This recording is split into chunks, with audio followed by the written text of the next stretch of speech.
Hi everyone, welcome back to my channel. I just wanted to do another quick crochet haul video, crochet diary video, because it's been about a month since the last time I uploaded a crochet video. And I have a couple of things that I made since then, not a lot, so it's not going to be as long as some of my previous crochet diary videos, but I just wanted to show a couple of things.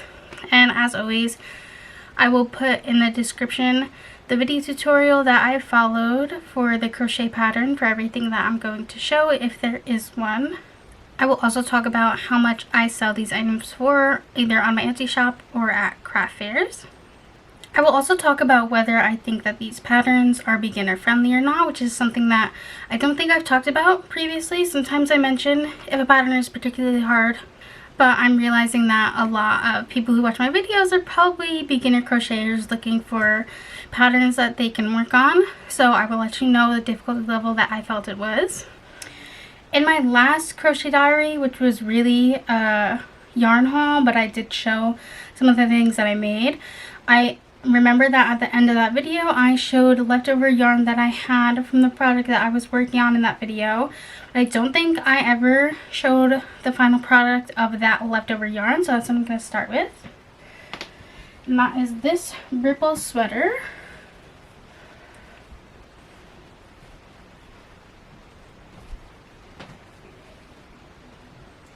This sweater actually, I'm not gonna lie, looks really good on me. Should I put it on?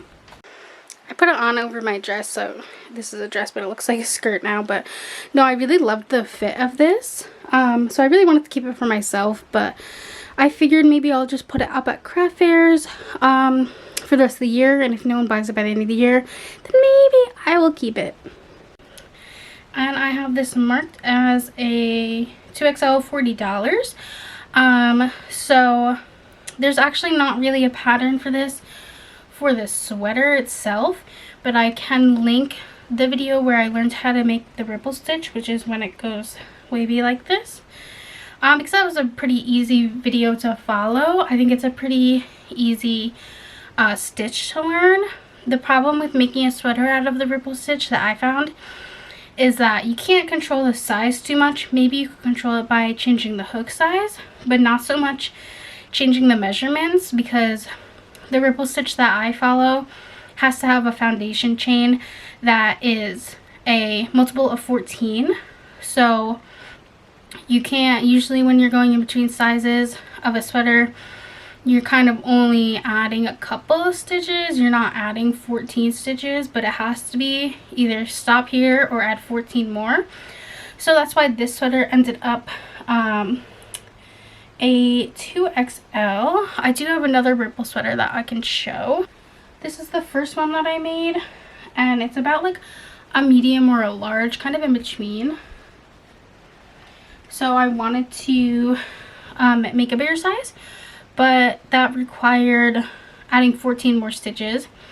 So I don't know if I would ever be able to control it so much that I can make any size. It might just have to be an oversized or kind of a one size fits most, or like medium / large, and then it would be like XL / 2XL. So for the ripple stitch sweater, if you know how to make a regular sweater that is just kind of two rectangles sewn together, then you will easily be able to make the ripple stitch sweater as well, because you're just following the pattern for the ripple stitch in the same shape as a regular sweater. You're just making it into a rectangle and sewing it together. I still have leftover yarn from that.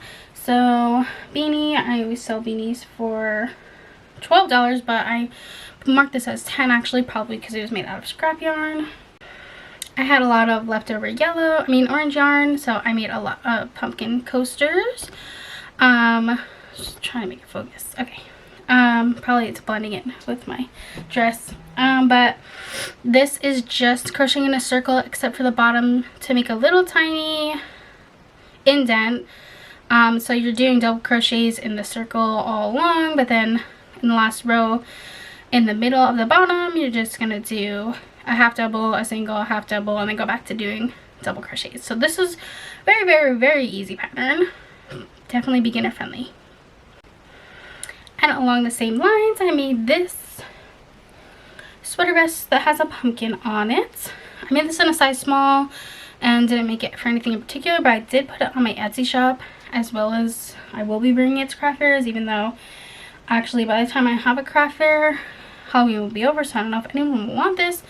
But I have it for $25 for craft fairs, but on my Etsy I think it might be a little bit more. I sadly can only make this in a size small because this purple was leftover yarn from Mainstays Yarn, which is the Walmart brand, and they've been out of stock of a lot of their yarns, especially purple and orange, for a really long time.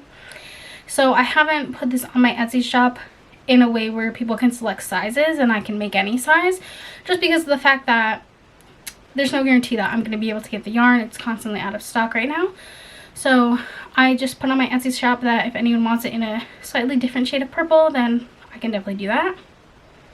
And sweater vest pattern I find surprisingly easy, easier than I thought it was going to be, and I do think that it is beginner friendly if you don't mind sewing. It's actually sewing just 2 pieces together, so it's really not even that bad.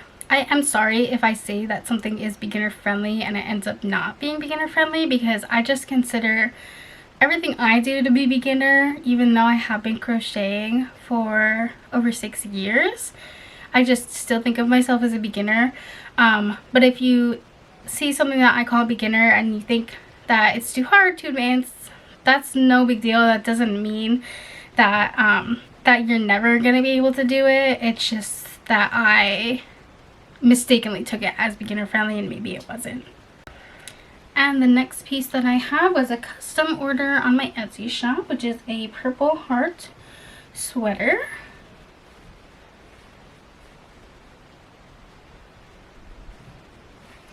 Trying to make sure it's all getting in frame, but I have talked about the heart sweater a lot. I think I've shown a heart sweater probably in every crochet video I've done, and talked about that, how hard that pattern is. It is not beginner friendly. I know that for 100% fact. The person who requested this on my Etsy shop, I think actually might watch my YouTube channel, so if that's you, then hi, thank you for requesting this. They told me that they crochet and they couldn't do the pattern, and they requested a size smaller than how I usually make the sweater. And I think I've talked about in past videos how the pattern is very hard to adapt sizes because it's hard to understand, and even though the creator of the pattern tries to make it so you can easily add rows or take rows away, it's just not really that easy. But I will say this is the, I think, 5th heart sweater I've made, and I had no problem with it. I definitely improved in making this. I made it a size smaller, so I skipped 2 rows, and if you go and watch the pattern, I know that I skipped rows 9 and 10. Those are the easiest rows to skip to make the pattern smaller, because if you're using a regular hook size and you're following the pattern, it's going to end up being like a 2XL. So in order to control the size, I'm actually taking away rows and making my hook size smaller. So I skipped rows 9 and 10, and the last time I did that with a green sweater, it didn't turn out that great. I think that the corner, not the top corners, but the bottom corners, turned out quite uneven, but it wasn't very noticeable once I sewed it together, but I still knew. But this turned out perfect. It's like a completely perfect rectangle. Sometimes I can't even do that when I'm not skipping rows with this pattern, but this came out like really well and gives me a lot of confidence that I'll be able to keep improving with this pattern. And the last thing I have is actually just a work in progress, not a finished product, but it is just a scrap yarn sweater. I have like, this is a full panel, and I have like half of the other panel done and like maybe half of the sleeves, but now I need more scrap yarn for it. But this is how it's coming out so far. I think it looks pretty cute, especially for scrap yarn. I think scrap yarn projects come out cute all the time, like a lot cuter than you think they would. Especially, I think the trick with scrap yarn is to make really short rows. Don't keep using the same color for more than like 2 rows. And even though this isn't finished, I will put a link in the description for the sweater pattern that I usually follow. This is what I was talking about before when I was talking about the ripple stitch. This is kind of a regular sweater pattern that is just, like I said, a rectangle and another rectangle that will be sewn to it, blah blah blah blah blah. And I think that is pretty beginner friendly because you don't have to know any special stitches. You can just truly crochet in a rectangle. It's just mainly sewing together that is annoying. I was kind of sad that I started this before I found out about a new, not new, it's new to me, stitch, which is a double crochet link, which makes them have like less of a gap in between double crochets. I thought that would be perfect to try for a sweater, but I wish that I had seen it before I started the scrap yarn.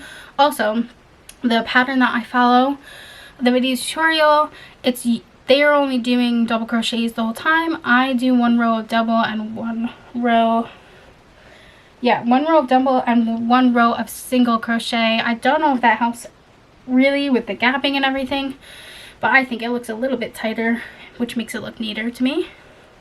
I didn't have a lot to show because I've mainly been doing Etsy orders, and those are things that I've already shown in past videos that are kind of reoccurring items on my Etsy shop, so there's no need to show them again. But once I finish Etsy orders that I have for this week, I'm really hoping to start learning a new pattern that I saw on Instagram. I'm actually not going to follow the pattern because I have confidence that I know how to do it by myself. Hopefully that's true. But it's going to be a really textured sweater, so hopefully I can get that done by the end of the year and show that in the next video.